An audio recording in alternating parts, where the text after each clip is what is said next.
and welcome to the video. In this short one, I'm just going to show you my Instructable statistic tracking for any Instructable profiles that you have, how you can track the individual statistics, growth stats, all of that just from this Excel template. So all you've got to do is just add a couple of links and you can track your own just from this. The template's going to be uploaded on my Instructable file itself. So if you go to my bio and then my Instructables page, there should be Instructable all about this, where you can read along and see. So I'm going to first just have a little look, show you everything that you have here. So I've got title here, import your channel name, and then these stats up here, we basically just have some growth stats. So we've got views, daily, weekly, monthly, yearly. So that's based on how long your channel has been active, and then the total amount of views, and just simply dividing through by that. And we've got the same thing for total favorites. So each of your Instructables gets favorites. That's just that totaled up, and then comments and followers as well.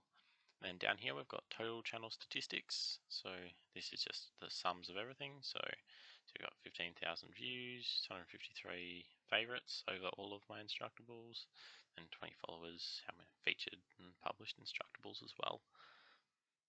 And then here we have the individual statistics. So you can see for each of my 11 Instructables, I've got how many views and favorites they have as well.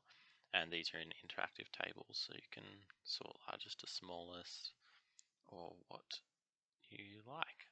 So you can see our best ones, the pinball arcade machine down here, most favorites, most views. As well as the channel growth, we also have individual growth stats.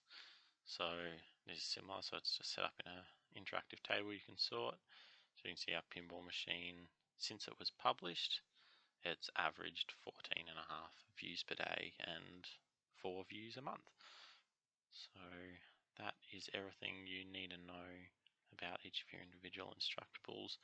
Then graphs wise, we just have a few here. So this is about the distribution of views. You can see pinball one again, it's around a quarter, and then some of the other ones, my topology optimization is a nice big chunk here. Pantograph one is also nice as well, and then it's just similar for the favorites. So I'm going to show you how to set this up because it's super easy and you only need two things. So I'll just show you how to get them.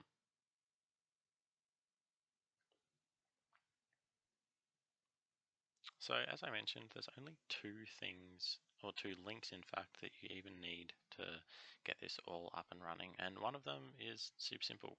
It's just your actual page URL. So if you just give that a copy, save that, you'll be good to go. The other thing that you need is actually the request URL of the public API that Instructables has. So you can find this by going to your profile page and then right-clicking, going on Inspect Element, and you'll open up this window here. If you head over to the Network tab up the top and then refresh your page just so everything loads in, you will see one of these files that says Show Author Stats and screen name your name. So that's this one here. And if we give that a click, this request URL will pop up. So if we give that a copy, we can also see the preview here. So you can see it's got featured count, followers count, Instructable count, views. It's got all of those details that will update with the website. And if you paste that just into a new window, you can see you can load it out as well. So now that we've got those two links, all we have to do is open up the template that'll be in the Instructables link. So I'll show you that now. So as you can see, this is our template here that you'll open up to. Obviously everything's blank, there's nothing filled in just yet because we haven't given it any information. But what we're going to want to do is we go to the Data tab, and these are the two links from earlier, just here. So just our page link is all we need first. I'm just going to insert that into this merged cell here. So if I just copy the text and I'll paste that in there, good to go. and then that's all we need to do with that URL. Now I'll copy this other one, and what we have to do now is insert a data table from web. So we'll go up here to the data tab in Excel, go from web, and we get this pop-up. We want to put that JSON API link here, and press OK, and we'll get this one come up here.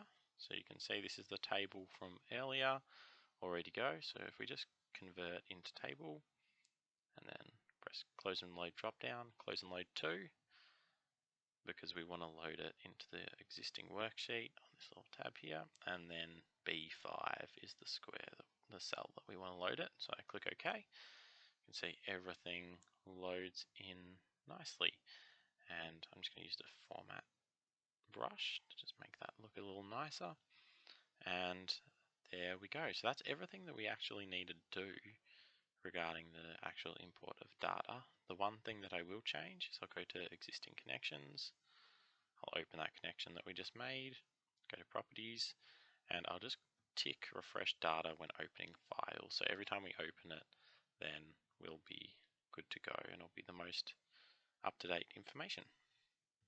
So I'll click OK, and you can just close. So now that should be all good to update automatically.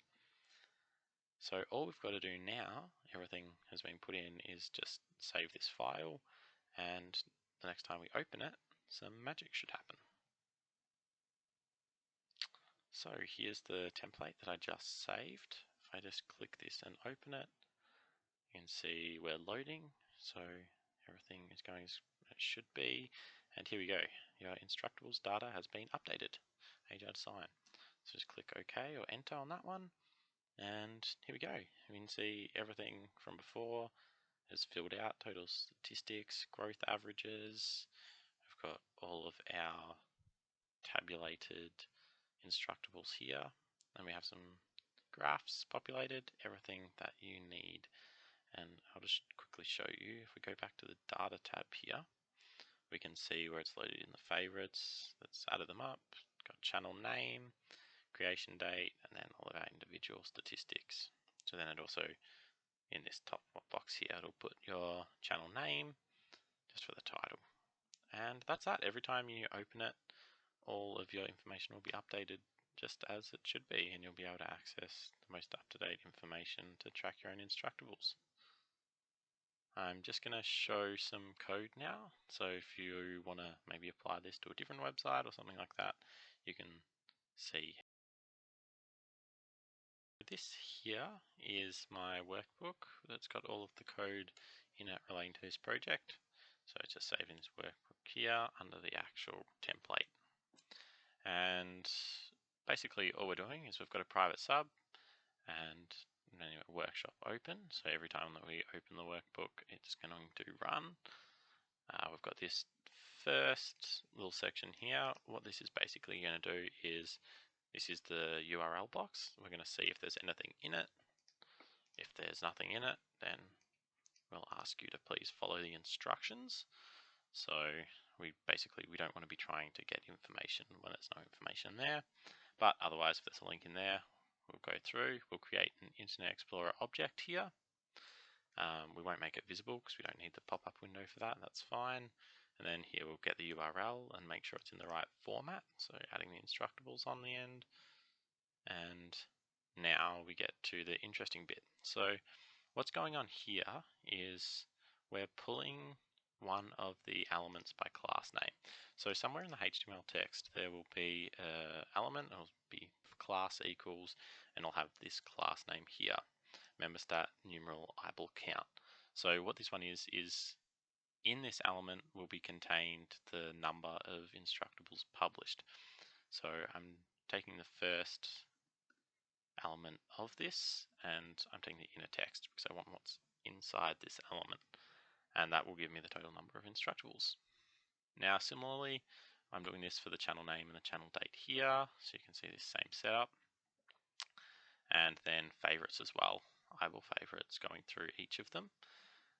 Something that's a bit different with this one is on those little cards for the thumbnail, it has the picture, the favorites, the views. If you have 0 favorites, it doesn't actually come up with the number 0, so you can't scrape that straight from there.